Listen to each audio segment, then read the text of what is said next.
Assalamualaikum warahmatullahi wabarakatuh. Salam sejahtera bagi kita semua. Salam Om Swastiastu, Namo Buddhaya, dan salam kebajikan. Terima kasih kepada Bapak Dr. Yudi Enafitra selaku dosen pengampu mata kuliah Akuntansi Kesehatan. Saya, Nizela Clarinda Laksana Putri dengan C1C02109 dari Fakultas Studi Akuntansi Fakultas Ekonomi dan Bisnis Universitas Jambi. Nah, ini saya akan memaparkan materi akuntansi keperlakuan yang berjudul konsep keperlakuan dari psikologi dan psikologi sosial. Adapun pembahasan materi tersebut ialah pertama konsep sikap, yang kedua ada teori terkait dengan sikap, yang ketiga yaitu persepsi, yang keempat yaitu nilai, yang kelima yaitu pembelajaran, dan yang keenam yaitu kepribadian. Konsep sikap. Sikap adalah suatu hal yang mempelajari mengenai seluruh tendensi tindakan yang menguntungkan maupun tidak menguntungkan tujuan manusia, objek, gagasan, atau situasi. Konsep sikap terdiri atas gagasan, persepsi, dan komponen kepercayaan seseorang mengenai penolakan sikap. Konsep terkait sikap terdiri dari kepercayaan, opini, nilai, dan kebiasaan. Kunci sikap terdiri dari pemahaman, kebutuhan akan kepuasan, ego yang defensif, dan tingkatan nilai. Sikap dan konsisten. Untuk menghubungkan sikap-sikap yang terpisah dan menjelaskan sikap dengan perilaku mereka sehingga kelihatan rasional dan konsisten. Formasi sikap dan perubahan. Formasi sikap mengacu pada pengembangan suatu sikap yang mengarahkan pada objek yang tidak ada sebelumnya. Perubahan sikap mengacu pada substitusi sikap baru bagi seseorang yang telah dijalani sebelumnya. Teori terkait dengan sikap. Teori perubahan sikap membantu memprediksikan pendekatan yang paling efektif. Teori pemuatan dan tanggapan stimulus perubahan sikap tersebut pada bagaimana orang menanggapi rasa tertentu. Dari pertimbangan sosial, hasil perubahan mengenai bagaimana orang-orang merasa menjadi suatu objek dan bukannya hasil perubahan dalam mencari suatu objek. Konsistensi dan teori kepolisian. Teori disonasi kognitif menjelaskan hubungan antara sikap dan perilaku. Teori persepsi diri mengembangkan sikap berdasarkan pada bagaimana mereka mengamati dan menginterpretasikan perilakunya sendiri. Persepsi. Nah, persepsi di sini ialah proses yang mana seseorang memilih, berusaha, dan menginterpretasikan rangsangan ke dalam suatu gambaran yang terpadu dan penuh arti.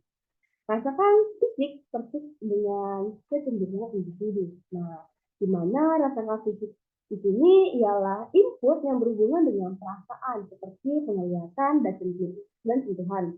Sedangkan kecenderungan individu di sini ialah meliputi alasan, kebutuhan, sikap, pembelajaran masa lalu, dan harapan.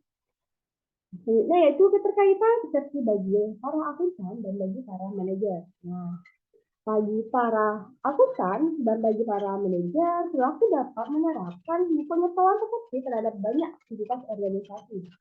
Misalnya dalam evaluasi kinerja, cara penilaian atas seseorang mungkin dipengaruhi oleh ketelitian persepsi penyedia. Kesalahan atau bias penilai mungkin diakibatkan oleh sang juara yang mencoba menyempurnakan sehingga karyawan tidak puas dan pada akhirnya meninggalkan perusahaan. Oleh karena itu, para penyedia perlu mengenali perasaan mereka terhadap bayarannya. Selanjutnya ada persepsi orang membuat penilaian mengenai orang lain. Nah, dalam hal ini, persepsi orang dalam membuat penilaian terhadap orang lain dikaitkan dengan teori atribusi, yang dimana teori tersebut ialah penjelasan dari cara manusia menilai orang secara berlainan, bergantung pada makna yang diberikan sesuatu perilaku tertentu. Nah, pada dasarnya, teori ini menyarankan bahwa jika seseorang mengamati perilaku seorang individu, orang tersebut berusaha menentukan apakah perilaku itu disebabkan oleh faktor internal maupun dengan faktor eksternal. Contohnya yaitu faktor-faktor yang mempengaruhi persepsi. Nah, di sini ada beberapa faktor yang mempengaruhi persepsi, ya, di mana pertama ada pelaku persepsi. Persepsi memberikan makna pada stimuli. Karena persepsi tentang objek atau peristiwa tersebut bergantung pada suatu kerangka, ruang, dan waktu. Maka persepsi akan sangat subjektif dan situasional. Yang kedua yaitu ada target. Nah, target dapat mempengaruhi apa yang dipersepsikan. Orang-orang Cerewet mungkin lebih suka dipraktikkan dalam suatu kelompok dibandingkan dengan orang media. Nah, oleh karena itu, target tidak tampak hubungannya dari target terhadap latar belakang mempengaruhi persepsi. Yang terakhir itu ada situasi. Nah, unsur yang dikelilingi lingkungan kita mempengaruhi pengamatan kita. Tentukan yang berbeda dari situasi yang berlainan memunculkan aspek-aspek yang berlainan dari situasi yang berbeda. Nilai. Nilai di sini adalah keyakinan sebagai standar yang mengarahkan perbuatan dan cara pengambilan keputusan terhadap objek atau situasi yang sifatnya sangat spesifik. Asal menyatakan bahwa nilai memiliki atribut dengan karakter, yaitu di mana terdiri dari beberapa atribut. Yang pertama yaitu nilai dipelajari dari masyarakat sehingga nilai merupakan bagian dari masyarakat. Yang kedua yaitu nilai ditransfer dari satu masyarakat ke masyarakat lain. Yang ketiga yaitu sebuah sistem nilai dimanifestasikan oleh seperangkat norma yang mengatur perilaku. Yang keempat yaitu nilai bersifat stabil dan dinamis dan evolusinya ditandai dengan siklus panjang. Yang kelima yaitu nilai juga memiliki oleh individu dari kelompok sosial yang sama. Arti penting sifat nilai. Di sini ada 4 yang pertama yaitu nilai mempunyai sifat bertahan. Nah, sifat bertahan di sini karena merupakan milik pribadi sebagai bagian dari diri yang prosesnya terbentuk memerlukan waktu yang lama. Selanjutnya ada nilai sebagai keyakinan. Nilai merupakan bagian dari pribadi manusia sebagai keyakinan yang dimiliki seseorang dan menentukan perilaku. Nilai sebagai alat dan sebagai tujuan akhir. Nah, nilai sebagai alat di sini ialah nilai yang bersifat nilai moral dan nilai kompetensi. Sedangkan sebagai tujuan akhir ialah memiliki dua macam karakter yang bersifat personal dan sosial. Nah, perbedaan tingkah laku atau perbedaan sikap individu tergantung pada nilai yang mana yang menjadi prioritas. Kenaikan nilai sosial akan berakibatkan menurunnya nilai personal. Sebaliknya, kenaikan nilai personal akan mengakibatkan menurunnya nilai sosial. Selanjutnya yaitu nilai bersifat eksplisit dan implisit. Nah, ini nilai merupakan suatu konsep yang secara eksplisit dan implisit dapat membedakan individu atau memberi ciri suatu kelompok. Fungsi nilai. Fungsi nilai utama di sini adalah nilai sebagai standar. Nah, di sini yaitu membawa individu untuk mengambil hal positif dalam masalah sosial. Nilai sebagai rencana umum dalam memecahkan konflik dan pengambilan keputusan. Nilai sebagai motivasi. Nah, di sini nilai sebagai motivasi mengarahkan tingkah laku individu dalam situasi sehari-hari. Sedangkan fungsi tidak langsungnya adalah mengekspresikan kebutuhan dasar sehingga nilai dikatakan memiliki fungsi motivasi. Selanjutnya yaitu nilai sebagai ego defensi. Nah, di mana nilai di sini ialah fungsi nilai sama halnya dengan sifat khususnya berfungsi ego defensi. Dalam hal ini memenuhi kebutuhan, perasaan, dan perbuatan yang secara pribadi dan sosial tidak dapat diterima.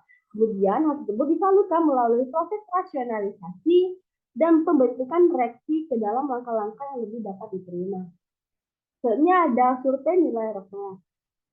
Nilai adalah suatu konsepsi yang ada pada individu maupun kelompok yang dapat membedakan individu satu dengan lainnya, maupun antara kelompok satu dengan kelompok lainnya. Nilai merupakan keyakinan sebagai standar sikap yang relatif konsisten sehingga berhubungan dengan perilaku, tindakan, atau cara bertingkah laku. Pembelajaran. Pembelajaran di sini ialah proses di mana perilaku baru diperlukan. Pembelajaran terdiri dari sebagai hasil dari motivasi, pengalaman, dan pengulangan dalam merespon situasi. Kombinasi dari motivasi, pengalaman, dan pengulangan dalam respon situasi ini terjadi dalam 3 bentuk. Yang pertama yaitu ada pengaruh keadaan klasik, pengaruh keadaan operan, dan pembelajaran sosial. Kepribadian. Kepribadian di sini ialah inti sari dari perbedaan individu. Kepribadian cenderung bersifat konsisten dan kronis. Konsep kepribadian dan pengetahuan tentang komponennya adalah penting karena memungkinkan untuk memprediksikan perilaku kepribadian bagaimanapun juga dapat berubah. Penentuan kepribadian, keturunan. Bagian besar penelitian mengumumkan bahwa keturunan merupakan penentu pada saat pembuahan. Lingkungan yang dipaparkan pada seseorang memainkan suatu peranan besar dalam bentuk kepribadian orang. Situasi, sosok ini mempengaruhi dampak keturunan dan lingkungan terhadap kepribadian. Selanjutnya ada atribut kepribadian utama yang mempengaruhi pelaku. Berhubungan dengan locus of control, yaitu seberapa besar kekuatan melampaui tujuan, demikian apa yang dimiliki, dan multivariant cell intent, kekuatan pemantau, pengambilan keputusan, dan jenis A dan kepribadian kolektif. Selanjutnya yaitu kepribadian dan budaya nasional. Terdapat bukti bahwa budaya berbeda dalam istilah dari hubungan orang-orang untuk lingkungan mereka. Cukup sekian materi yang telah saya paparkan, lebih dan kurang saya mohon maaf. Saya akhiri dengan wabillahi taufiq wal hidayah. Wassalamualaikum warahmatullahi wabarakatuh. Terima kasih.